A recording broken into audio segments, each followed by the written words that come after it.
سلام، من تاهام و اینجا تاها تکنوی. تو این ویدیو قصد داریم کیت فلش خور پورتابل بسازیم. برای این کار قرار از این ماژول استفاده کنیم. ماژول MP3 که هم بلوتوث داره، هم فلش میخوره، هم AUX و مموری رادیو. برای باکسش هم این استفاده میکنیم. این هم یه آداپتور 9 ولت 1 آمپر برای تغذیه ماژول.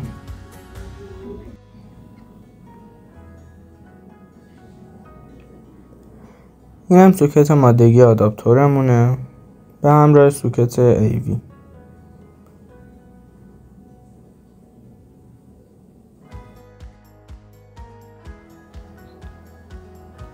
خب میریم سراغ سیم کشی تغذیه‌مون.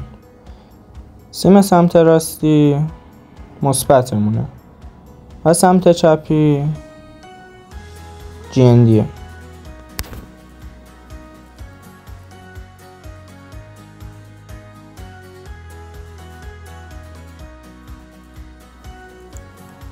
خب ما اینجا به وارنیش احتیاج داریم.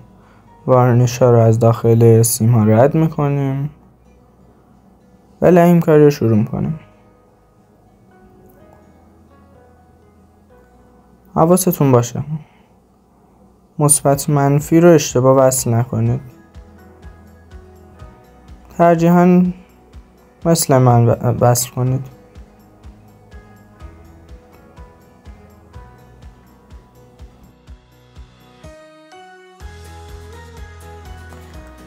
وارنیش ها رو هم حرارت دادم تا جمع بشه. خب میریم سراغ سیم کشی صدامون.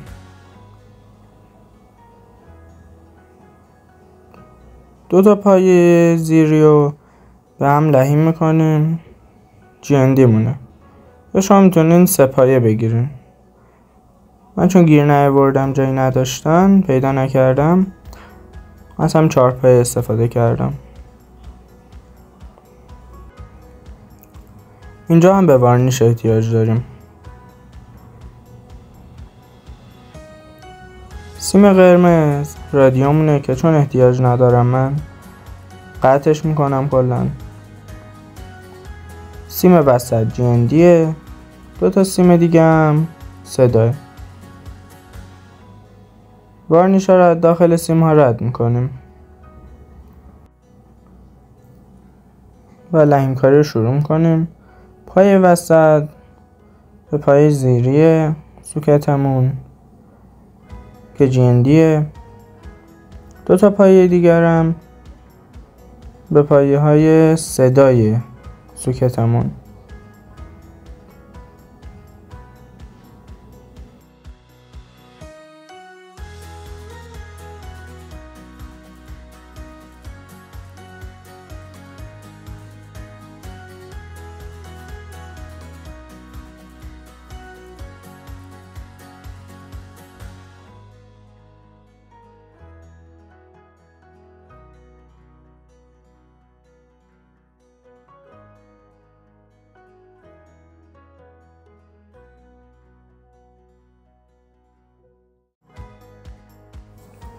وارنیش ها رو هم حرارت دادم تا جمع بشم.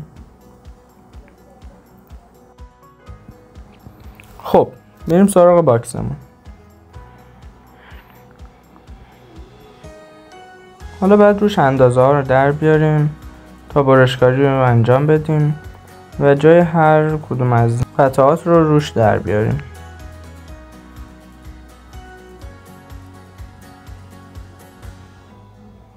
ماژول رو باز میکنم تا راحت تر بتونم اندازه گیری رو انجام بدم.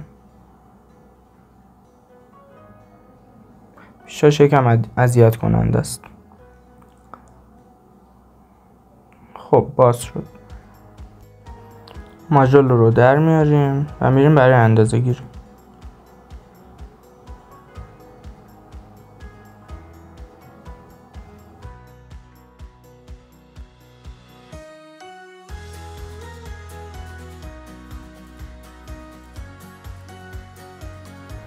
خب اینجا میریم برای در آوردن جای سوکت تغذیه‌مون.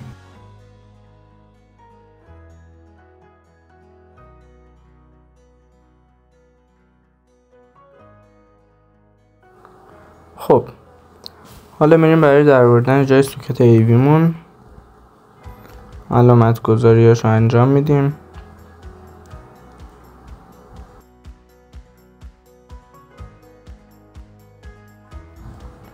اینجا میریم برای سوراخ کاریش. خب من اینجا کات زدم چون خیلی درد سر داشت.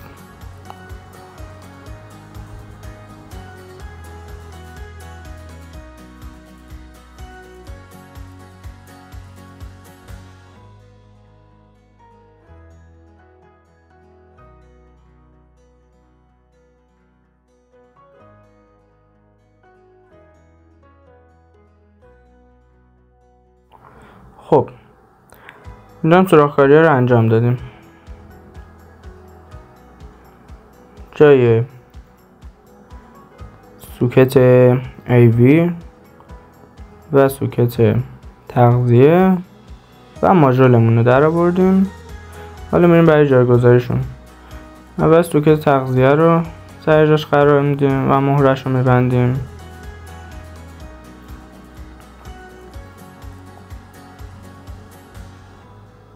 بسته شد و کیپ شد سر جاش. حالا میریم برای چسبوندن سوکت ایویمون. سوکت ایوی رو با چسب حرارتی میچسبونیمش، چسبشو میزنیم.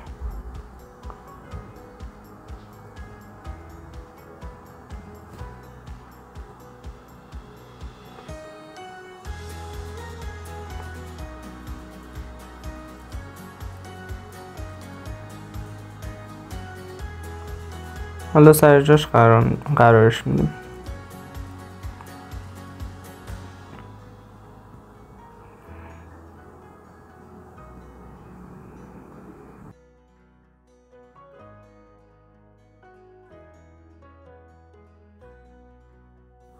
خب چسبش خوش شده. حالا میریم سراغ ماژولمون.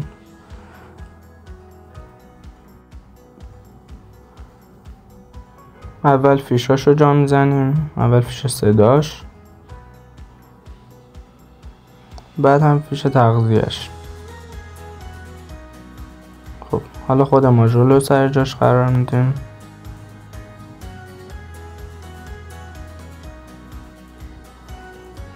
حالا سیما رو مرتب میکنیم و سیم قرمز که من رادیومون بود قطعش میکنیم.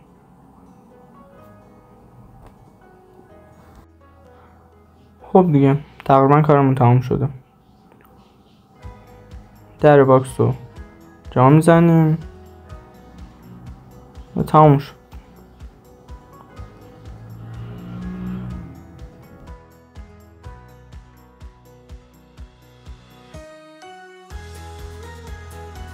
خب حالا میریم برای تست مدار. تغذیه رو وصل میکنیم. بله ماژولمون روشن شد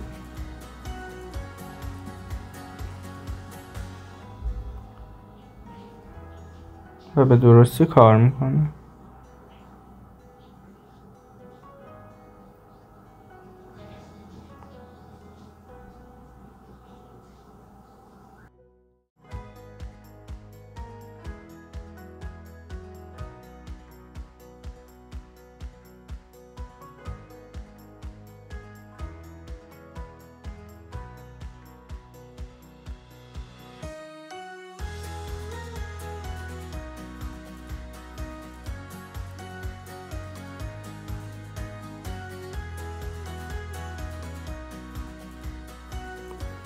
حالا میریم برای تستش روی ضبط. فیشار رو سر جاش وصل میکنیم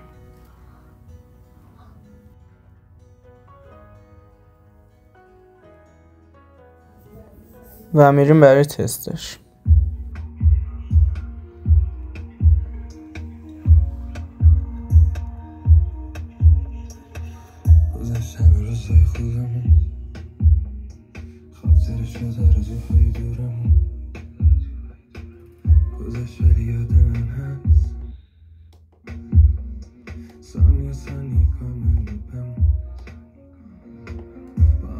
تجربه کردیم چند بار